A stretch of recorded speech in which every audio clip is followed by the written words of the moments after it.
Welcome to black forest. Freiburg is a most sunniest city. पण जे black forest हा cake खातोय ना, त्या केकचं मेन ओरिजिन इथनं झालंय. Black forest Germany.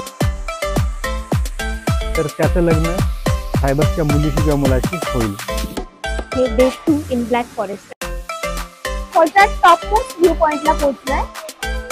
Black forest cake order केलाय. हा आहे आमचा डे 3 इन ब्लॅक फॉरेस्ट. आता आपण आलो आहोत टिट्सी लेक वर.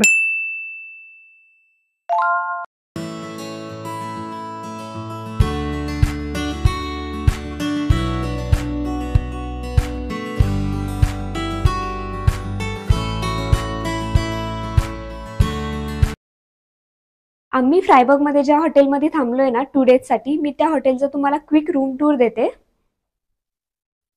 आल्यानंतर हे खूप छान असं त्यांनी बेड वगैरे ऑर्गनाइज करून ठेवलाय आणि कलर कॉम्बिनेशन खूप छान आहे रूमचं, तर खूप सुंदर वाटतंय.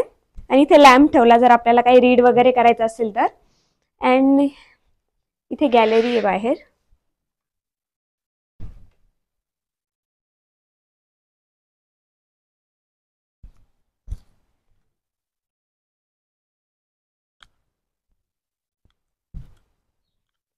आणि तुम्ही हे बघितलंय का, हे जर्मनीत तुम्हाला प्रत्येक घरामध्ये किंवा प्रत्येक हॉटेलमध्ये कंपल्सरी दिसेल हे हीटर आहे. जसं इंडियामध्ये एसी असते ना थंड हवेसाठी, तसं जर्मनीत खूप जास्त थंडी असते ना, त्यामुळे इथे हीटर असतं प्रत्येक रूम मध्ये कंपल्सरी. आणि इथं बसण्यासाठी छान त्यांनी असं कॉझी बनवलंय. आणि माझा सर्वात फेवरेट पार्ट मला आवडला तो ही विंडो आहे.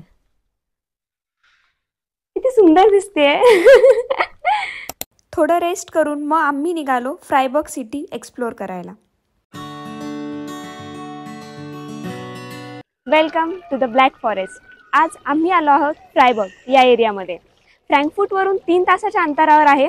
खूप सुंदर अशी ही सिटी आहे. खूप रिच इन कल्चर, हिस्टॉरिक आहे. आणि इथले खूप इंटरेस्टिंग फॅक्ट आहे, मी ते सांगणार आहे. पण त्याआधी सांगते की आपण जे ब्लॅक फॉरेस्ट हा केक खातोय ना, त्या केकचं मेन ओरिजिन इथनं झालंय. ब्लॅक फॉरेस्ट जर्मनी या रिजन मधून झालंय. तर आज आपण तेही टेस्ट करूया. Freiburg is the most sunniest city in the Germany. असं म्हटलं जातं की जर्मनीत सर्वात जास्त ऊन हे फ्रायबर्ग ह्या एरियामध्ये पडतं. आणि त्यानंतर आम्ही आल्यानंतर एक इंटरेस्टिंग फॅक्ट नोटीस केली, इथं खूप लोक सायकल वापरतात. मग त्यानंतर आम्ही सर्च वगैरे केलं, त्यानंतर कळालं की 80% पेक्षा जास्त लोक इथे सायकल वापरतात आणि फक्त 20% लोक असे जे बाईक किंवा कार वापरतात. आणि हां, ही इथं सर्वात जास्त जुनी आणि मोठी युनिव्हर्सिटी, स्टुडंट युनिव्हर्सिटी इथं आहे. त्यामुळे खूप जास्त स्टुडंट दिसत आहेत. इंडियाचे पण भरपूर स्टुडंट दिसलेत आणि खूप छान वाटलं त्यांना भेटून.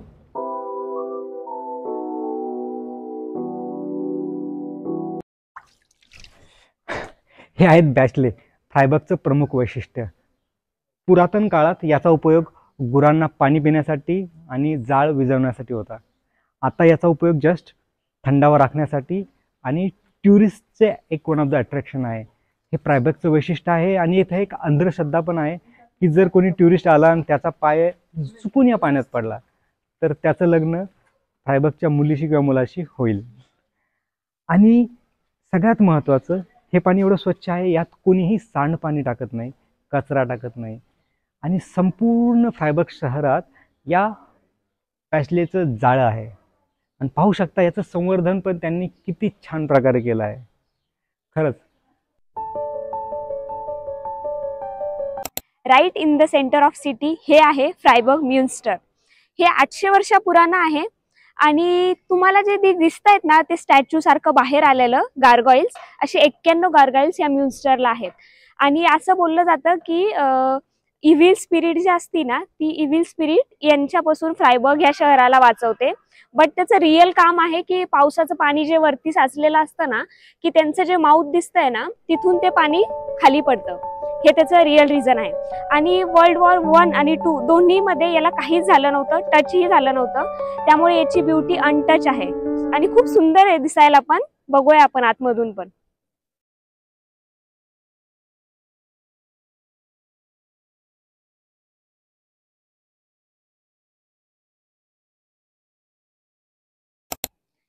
हा आहे मर्चंट हॉल. सिटी सेंटरच्या एक्झॅक्ट सेंटरमध्ये आहे, चर्चच्या समोर. आणि इथे आधी ट्रेडिंग वगैरे व्हायची बिकॉज सगळे शॉप इथं आहेत. आता काही होत नाही जास्त, बट हा खूप फेरीटेल सारखा दिसतो. आणि तुम्हाला माझ्या बॅक साईडला जर दिसत असेल ना ग्रीन कलरचं, तर इथून सुरुवात होती ब्लॅक फॉरेस्टला. उद्या आपण ब्लॅक फॉरेस्टला जाणार आहोत, तर तेव्हा बघूया आपण आतमध्ये कसं.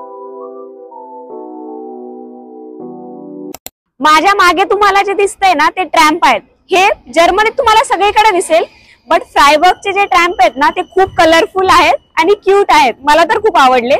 आणि ट्रॅम्प म्हणजे ट्रेन सारखंच असतं, बट ते नॉर्मल रोडवर चालतात.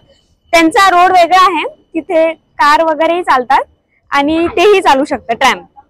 आणि आणखी एक गोष्ट सांगायची आहे ती म्हणजे तुम्ही हजारो मॅकडीच्या ब्रांच बघितल्या असतील, बट आय स्वेअर एवढी क्यूट नसेल बघितली. किती क्यूट आहे ती. मस्त त्यांनी एका कॉर्नरला त्याचं कन्स्ट्रक्शन केलंय. खूप सुंदर आहे.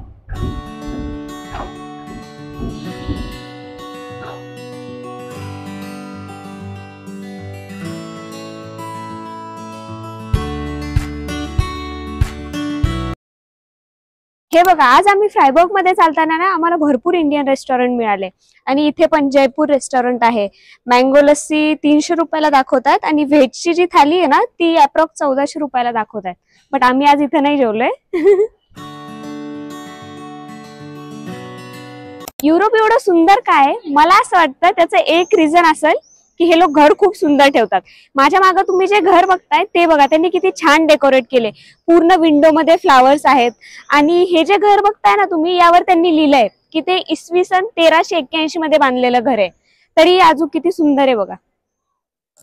आणि इथं ना ह्या बॅचले मध्ये लोकलचे जे लोक आहेत ना ते पाय घालून मस्त एन्जॉय करतायत, ड्रिंक वगैरे करतायत. आता आम्ही सिटी सेंटरमधील एका रेस्टॉरंटमध्ये जेवायला आलोय आणि बाहेर खूप छान वाईब आहे, तुम्ही बघू शकता. कॅन्डल लाईट डिनर केलं आणि असा होता आमचा डे 1 इन ब्लॅक फॉरेस्ट. आणि तुम्हाला व्हिडिओ आवडले असेल तर आम्हाला नक्की नक्की कळवा. आणि प्लीज ज्यांनी पण सबस्क्राईब नाही केलं त्यांनी आधी चॅनलला सबस्क्राईब करा. Like, share and subscribe. Thank you. And part 2 साठी नेक्स्ट व्हिडिओ बघा.